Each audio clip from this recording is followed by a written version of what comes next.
Okay, imagine there are two companies. Company A, which is already doing pretty good, it just works with other companies. People love it. Every child dreams of buying their product. Every owner can't stop talking about how good their product is.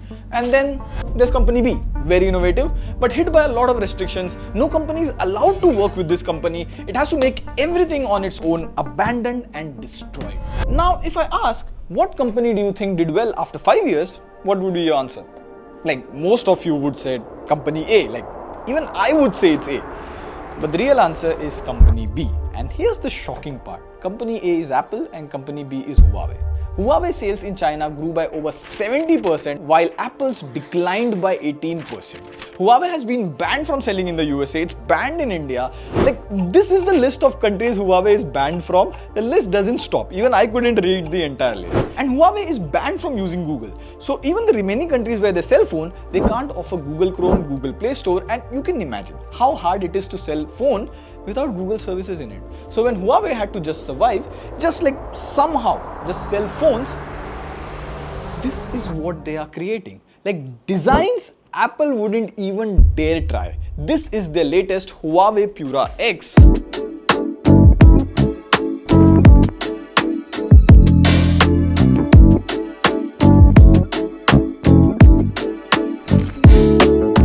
It's a very fresh take on small compact phone and it's sold out in China. So what's so different about this phone? How come Huawei is still able to beat Apple, and moreover, how can India learn from Huawei?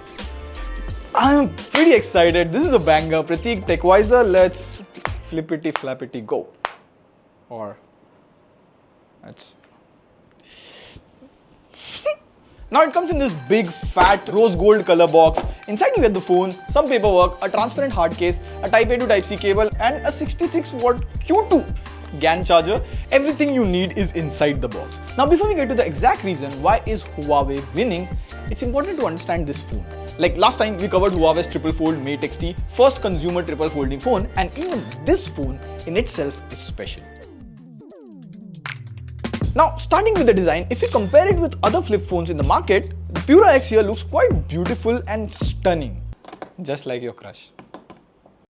It comes in this glass finishing here with a speaker grill and camera island on the front. Now, the key factor here is, other flips you're supposed to be using 90% of the time unfolded like a normal phone, and 10% of the time you can do stuff on the outer cover screen. Whereas on the Pura X, you are supposed to use this phone folded 90% of the time. For that you get this 3.5-inch display. You can open apps like Maps, File Manager, Camera, etc. Even the buttons and everything are optimized to use when folded. Like the volume button is placed on top part of the screen, whereas the power button is on the right side where your thumb naturally rests. In fact, there is a speaker on the phone here, so you can even pick up calls on the flip phone folded. You cannot do this on any other flip.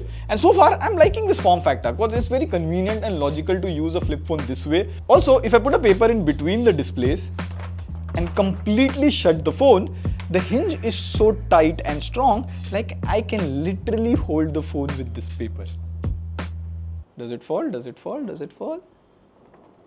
Having said all of this, there is a little problem here. Only a specified set of apps work on this cover display, so eventually you'll have to unfold the phone, and 10% of the time you're supposed to open the flip and use it as a big tablet. You get this 6.3-inch 16:10 inner display. In the first 5 to 10 minutes, it feels a bit weird to open the phone like this and then turn it to the right. It's a struggle, but the more you do it, you get used to it, just like life.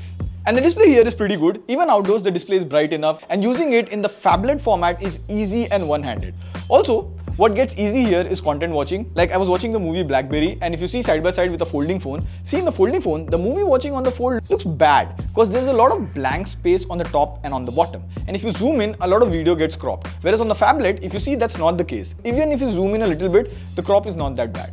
Plus, the crease is almost invisible, and the movie watching experience here is much better. And not just for watching movies, even for multitasking, split screen app look good.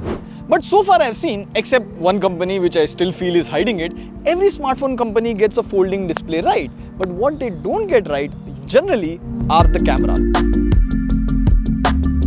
So the Huawei Pura X comes with triple camera setup. Like the light control and the color of the objects in background, it gets that right. Like for a flip phone compared to whatever we have, the camera quality that this gives is impressive. Now when it comes to skin tone, it kind of tries to always whiten the face. Now since this is a flip phone, you can use all the 3 rear cameras as a selfie camera. And suppose I'm recording a video like this in a folded mode, it's natural for my fingers to block the microphone, so it gives you a pop-up saying microphone obstructed. And it only happens when I cover the microphone and I start speaking. That's a very nifty little feature. So overall the camera setup is good, like it's not flagship S25 Ultra or iPhone 16 Pro Max level, but it's good and I feel it's more optimized for the Chinese skin tone. And so far the phone is good, but the fun part starts in software. The Pura X comes with this new HarmonyOS Next. The interesting part here is, earlier the Huawei software used to come with HarmonyOS, which was based on Android. But this thing, it is completely changed here with the HarmonyOS Next. So we have this Google Chrome APK, and the moment we try to install it, it just gives an error. Because HarmonyOS Next is no longer based on Android. Yes, this is a third different standalone OS just like Android and iOS. But you might be thinking, Pratik, how is this even possible? Well, in very simple words, the HarmonyOS Next, it is completely custom made. Like they have their own software coding language using which they have developed the OS, and this HarmonyOS Next is in their smartphone, tablets, laptops and so on to build a solid ecosystem. And it might look like Huawei has cooked the phone well, seems like a dream.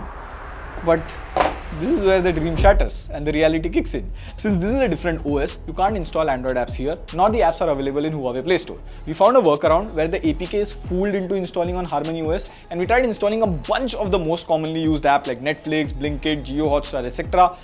Those work fine. But the Google apps like YouTube, Files by Google, Chrome, even after installing them by the trick, those apps just don't work here. We also tried running the Antutu benchmark, but it doesn't run here. So 50 to 60% of the apps that you use on a daily basis, they don't work here.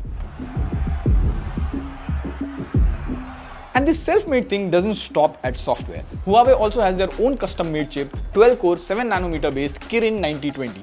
And now some of you might not have heard of the processor because it is made by Huawei. Usually processors are made by Qualcomm or MediaTek. They have cores designed by ARM.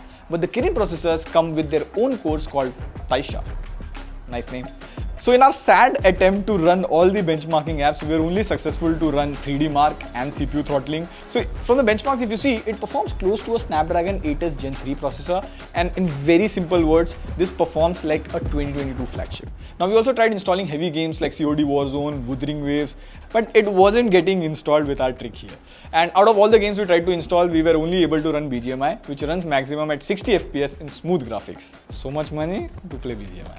Now I enjoyed playing BGMI at 60 FPS on the inner display. Like the screen is big, 4-finger is pretty easy. So overall the performance here is the area where they're trying to up their game, but they're still lacking quite a lot from the current flagships. So this was the Huawei Pura X. Now coming back to the question, how is Huawei beating Apple? First of all, not just Huawei, but I feel all Chinese brands are definitely innovating in terms of different form factors like this Huawei Pura X. In fact, this entire year, we have been talking about how good smartphone camera is from Vivo, Xiaomi, Oppo, all Chinese company. And partly they use better hardware, and second is the collaboration with camera brands. But you think, Pratik, innovation and better value phones are the only reason for the success of Huawei? It can't be just that. Well, yes, the other reason is Chinese government. After all those bans and sanctions, Huawei was still able to beat widely popular Apple in China. If you see the top selling smartphone brands in China from 2023 to 2024, Huawei has surpassed Apple in China with a 50% growth. So in very simple words, in 2024, the local government in some places in China started offering discounts of 10 to 20% on their locally made smartphone, like Huawei. And there was a big jump in the sales figure, and that is where Huawei kicked off, leaving Apple behind. And year on year, the government helped Huawei to manufacture, innovate on processor and software. So China went from just manufacturing smartphones for other companies to making their own smartphone companies. Now in India, we do have a PLI scheme for smartphone brands, but we need more innovation in design and manufacturing. We want it in-house. Like, we are one of the largest smartphone consumers in the world. We need a local Indian smartphone company. And not those that disappear in 1 year. Not those. So let us know what are your thoughts on this one. On that note, this is signing off. See you pretty soon. Pew, pew, pew.